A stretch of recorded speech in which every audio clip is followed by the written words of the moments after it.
What's going on, guys? So I'm back again today with another review. I've been having a lot of fun making these videos, and being the Halloween season, I've been watching a lot of horror movies.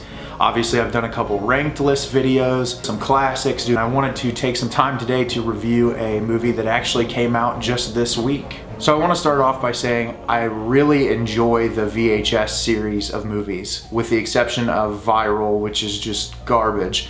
But I really like the idea of anthology horror films. Bring together a group of directors to tell these different stories, but having a through line carry the movie is really a unique and fun concept. And there's some movies that I think really execute it well. Like I said, I really appreciate the first two VHS movies. I think the first one has its problems. Some of the stories are a little stronger than others. The through line is all right.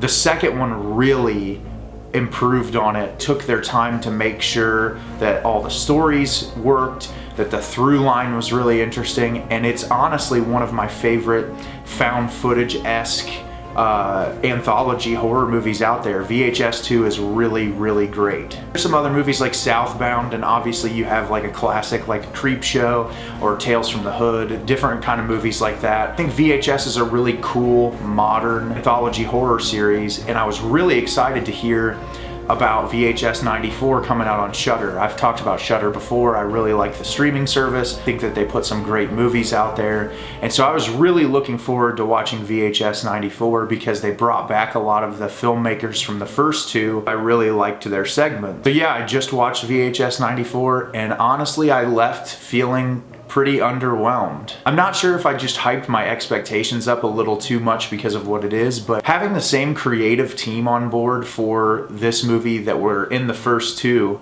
really got me excited and hopeful, and I felt like a lot of the stories in this installment of the VHS franchise were a little bland and kind of flat. Not to say that it's all bad. There's some good elements in each one of these stories, and there's things I like. Some cool practical effects, some neat CGI moments. There's comedic brevity in some of them, but I feel like compared to the second one, where you have a story like the biker who has the GoPro attached to his head that turns into a zombie, or the really tense cult segment at the end of the second one, or even the opener of the first one with the guys and the girl who's like the vampire bat creature. Those are so much more impactful and resonate in my head, where I finished VHS 94 just kind of like, none of these stick out to me. None of them are going to be anything that I remember. I really like Simon Barrett a lot, and I really like Steven Kostanski, and I saw that both of them worked on this project. They've worked on two of the original projects. If you want to check out something from Simon Barrett that's really excellent, watch his new movie Seance that's on Shudder. It's fantastic, a really great slasher film. His segment in this movie is the one that takes place in the funeral home, and I would say that's probably my favorite. It has a nice bit of tension build up. Still, comparatively to some of Simon Barrett's other work, it wasn't my favorite, but it was definitely one of the highlight moments for me in this film. Love Steven Kostanski's Psycho Goreman. I actually did a review of it a while back. I think that he really does a great job of that comedic horror, and he directed a little segment that was like a faux commercial that was actually really well done.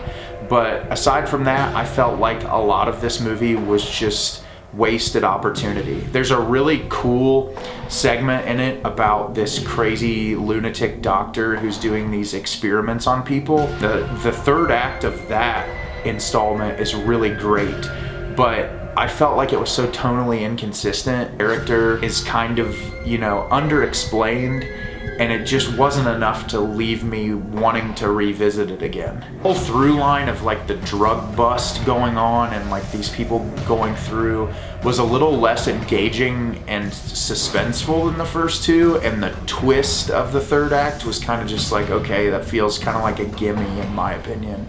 Like I said, it's not all bad. There are some good things at play. Really liked the first segment about Ratma. I thought it was pretty hilarious. Also referenced a city that I live very close to, which I thought was pretty funny. Like I said, there's some good moments in this. If you're a fan of the VHS series, say it's worth a watch just to see if it resonates with you more than it did with me. Left feeling kind of disappointed and underwhelmed. I'll still watch anything these filmmakers make because I think they're incredibly talented people. I just think either this production was rushed or the stories weren't as well thought out as the first two. but I would still say it's worth checking out if you're a fan of the franchise. It's definitely better than Viral. Have you guys seen VHS 94 yet? Did you like it? Did you hate it? Leave me a comment down below and let me know what you think. Like I said, I think it's worth a watch if you're a fan of the VHS series, but I don't think you'll like it as much as the first 2 installments in the franchise. As always, I've got some new content coming out in the near future.